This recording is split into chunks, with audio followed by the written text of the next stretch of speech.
बिस्मिल्लाहिर्रहमानिर्रहीम। आज 13 अप्रैल है और सोमवार का दिन। मैं हूं चौधरी इजाज़। सबसे पहले तो ओवरसीज़ पाकिस्तानियों के लिए खुशखबरी ये है कि जो ख़त मैंने लिखा था तो फ़ॉरेन ऑफिस ने रब्ता किया है और उन्होंने ये स्पेन के अंदर जो अम्बेसी है, पाकिस्तान अम्बेसी, उसको डायरेक्शन भी मिल गई हैं कि अगर, लेकिन प्रॉब्लम ये हो रहा है ना जी कि फ़्लाइट नहीं आ रही।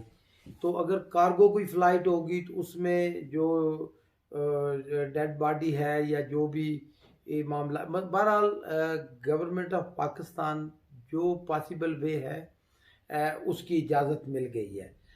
अब ये नहीं है कि कोई किसी पॉलिसी के तहत, पहले तो ये था ना जी कि जो भी किसी की कोई वफात होती थी तो उसको कोरोना के खाते में डाल दिया जाता था और वो मतलब बड़ी उसकी प्रॉब्लम हो जाती थी। अब वो क्लियर हो गया है और इंशाअल्लाह ताला ये जो ओवरसीज़ पाकिस्तानियों का, सब हमारे भाई हैं, हमारा ख़ानदान है, तो जिनका मुतालबा था वो पूरा हो गया है। आज मैंने आपके साथ शेयर करना चाहता हूँ कि जैसे मैंने बताया था कि हमारा जो चैनल है कि होना क्या चाहिए।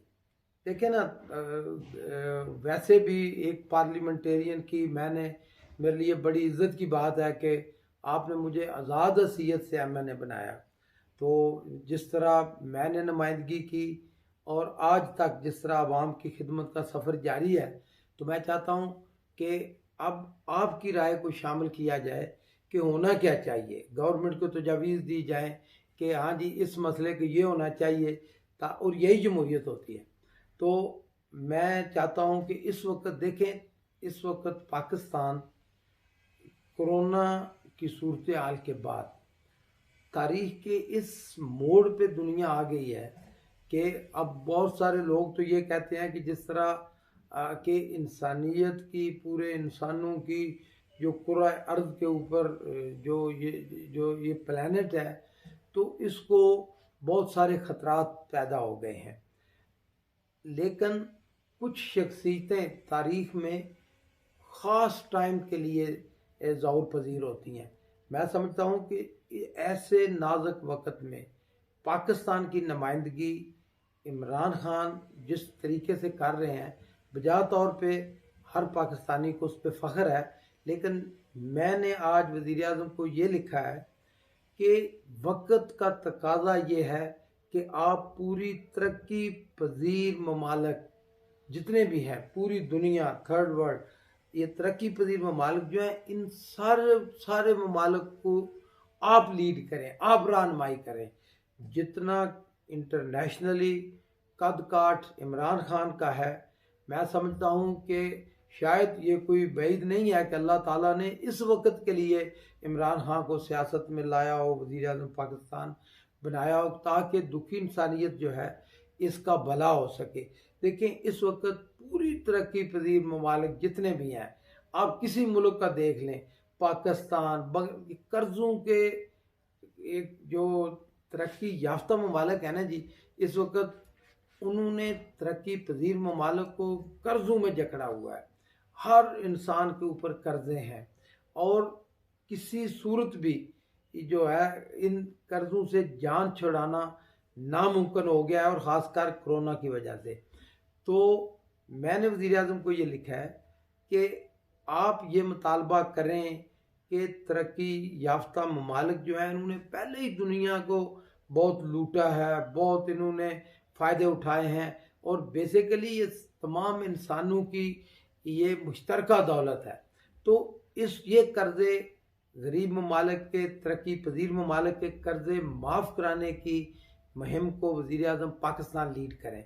और मेरा वजदान ये कहता है कि अगर जिस तरह वज़ीर आज़म नुमाइंदगी करते हैं, जितने वो दर्द दिल और जितना इंटरनेशनल एक्सपोजर है उनका, वो बहुत अच्छे तरीके से लीड करेंगे और कामयाबी भी अल्लाह ताला देगा। और पहले भी उन्होंने बहुत ऐसे काम किए कि अल्लाह ताला जो नामुमकिन थे और अल्लाह ताला ने मुमकिन बना दिया। यू नेवर नो कि इस नामुमकिन काम को भी अल्लाह ताला मुमकिन बना दे।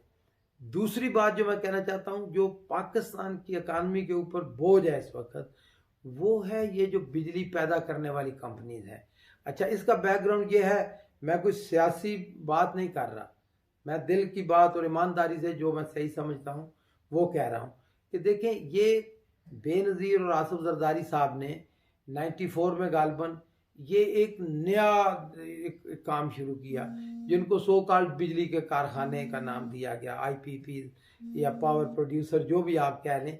लेकिन अगर सादा अल्फाज में इसकी तशरीह ये है कि जिस तरह हम घर में एक जनरेटर रखते हैं ना जी, कि इन्होंने बड़े बड़े जनरेटर ले बाहर से मंगवा के और इन्वेस्टर, वो इन्वेस्टर, मैं उनको नहीं कुछ कहना चाहता, कारोबारी जो भी है, ताकि सब्जेक्ट से हट ना जाऊं, ये समझे बड़े बड़े जनरेटर मुल्क के अंदर लगा दिए। क्या क्या था इसका कि जी इससे बिजली खरीदें, कोई डैम नहीं बनाए, कुछ नहीं हुआ। तो फिर नवाज शरीफ ने भी वही काम किया, वही जो है डीजल से, पेट्रोल से या एलएनजी से, इससे बिजली पैदा करते रहे, जो कोई भी पाकिस्तान जैसा मुल्क अफोर्ड कर ही नहीं सकता। अब जितनी महंगी बिजली है पाकिस्तान के अंदर, कोई कारखाना, कोई कारोबार चल ही नहीं सकता। देखिए, कारोबार ये होता है कि आपने इंटरनेशनली compete करना है, कि जिस चीज़ की कीमत फ़र्ज़ किया इटली में ज़्यादा है, चाइना में ज़्यादा है, तो पाकिस्तान में सस्ती होगी तभी हम बेच सकेंगे ना उधर, या अमेरिका में कीमत ज़्यादा हो। लेकिन अगर उधर चीज़ें सस्ती होगी, पाकिस्तान की जो कास्ट ऑफ प्रोडक्शन महंगी होगी, तो किस तरह आप एक्सपोर्ट कर सकेंगे? अगर आप एक्सपोर्ट नहीं करेंगे तो मुल्क की इकानमी ठीक नहीं होगी। बड़ा सिंपल सा फार्मूला है। तो मेरा ये मशवरा है, वैसे मैं शुरू में, मैं तो ओपन इकानमी का हामी हूँ। मैं तो ये कहता हूँ कि गवर्नमेंट कोई कारोबार ना करे, सारा कारोबार प्राइवेट लोगों को करना चाहिए। लेकिन वक्त का ये तकाजा है कि इनके साथ रीनेगोशिएट किया जाए। और अगर ये इन लोगों ने इतना लूट चुके हैं पाकिस्तान को, इतने महंगे बिल, इतना पाकिस्तानी कौम का सही मायनों में ये खून जो है ना, ये निचोड़ चुके हैं। ये कंपनीज जो है, इन्होंने इतना प्रॉफिट कमा चुके हैं ये, कि अगर मैं तफसील तो अगर बतानी शुरू करूं तो लंबी हो जाएगी बात। मुख्तसरन ये है कि मैं ये क्या, बल्कि आप राय दें, मैं आपसे मशवरा कर रहा हूँ। मैंने तो ये लिखा है वज़ीर आज़म को, क्या आप इससे इत्तफाक करते हैं? अगर आप इत्तफाक करते हैं तो ज़रूर राय दें, और इस चैनल में लाइक करें, राय दें। और मैंने तो इसका प्रोग्राम का नाम ही ये रखा है कि होना क्या चाहिए। तो हम चाहते हैं कि ये होना चाहिए कि इनको अगर ये ना माने तो नेशनलाइज कर लिए जाए ये कारखाने जो है, और फिर गवर्नमेंट अपने पास ना रखे, पब्लिक कर दिए जाए। पब्लिक ये होता है कि लाखों करोड़ों शेयर होल्डर हों। जैसे उसकी आसान तरीन या सादा तरीन मिसाल ये है, जैसे टोयोटा कंपनी है, तो उसका कोई एक मालिक नहीं है, लाखों करोड़ों शेयर होल्डर हैं, उसके मालिक हैं। यही हाल सिटी बैंक का है, यही हाल जनरल इलेक्ट्रिक का है, यही हाल मर्सिडीज का है, यही हाल BMW का है। अगर दुनिया के अंदर जितनी बड़ी बड़ी कंपनीज हैं, वो किसी एक बंदे की मलकियत नहीं होती, वो पब्लिक की मलकियत होती हैं। ये सिर्फ पाकिस्तान ऐसा मुल्क है कि जहाँ अभी तक सेठ की दुकान का कल्चर है। पाकिस्तान तब तरक्की करेगा जब कॉर्पोरेट पाकिस्तान होगा। तो मैंने दूसरी तजवीज़ ये लिखी है।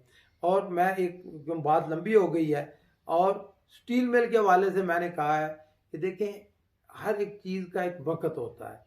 कि स्टील मिल का भी ये हाल है कि इतने ज़्यादा पीपल्स पार्टी ने और बाद में माशाल्लाह मियाँ साहब ने इतने ज़्यादा मुलाजमीन, और वो भी नाम नहाद मुलाजमीन, और जिनके तनख्वाहें देने के पैसे नहीं, स्टील मिल बंद पड़ी है।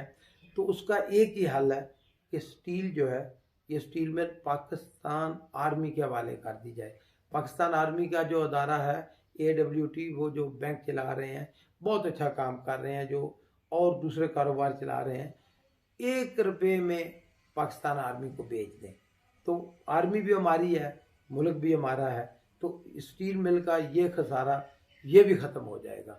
तो इंशाल्लाह ये हमारा प्रोग्राम जारी रहेगा। मंडी बहाउद्दीन के हवाले से ये खबर है कि हमारा जो सफ़र है, फिर जो खिदमत हम आवाम की कर रहे हैं, आप खुद देखें कि इस वक्त जब दुनिया कोरोना के डर से क्वारंटीन में पड़ी हुई है, आइसोलेशन में पड़ी हुई है। अल्लाह ताला के फजल करम से हाजी पब्लिक सेक्रेटेरिएट इस्लामाबाद, हाजी पब्लिक सेक्रेटेरिएट मंडी बहाउद्दीन में मुसलसल काम जारी है। जो कुछ हम अपनी मिसाज के मुताबिक कर सकते हैं हम कर रहे हैं। आपसे आखिरी बात मैं जो हमेशा मैं कहता हूँ, कोई भी काम हो आपका, आप भी बिल्कुल मुझसे रब्ता करें। इंशाअल्लाह ताला जो कुछ हम कर सकते हैं, और आपको पता है कि ना पहले मैंने कभी मायूस किया है और ना ही आइंदा आपको मायूसी होगी। Thank you so much.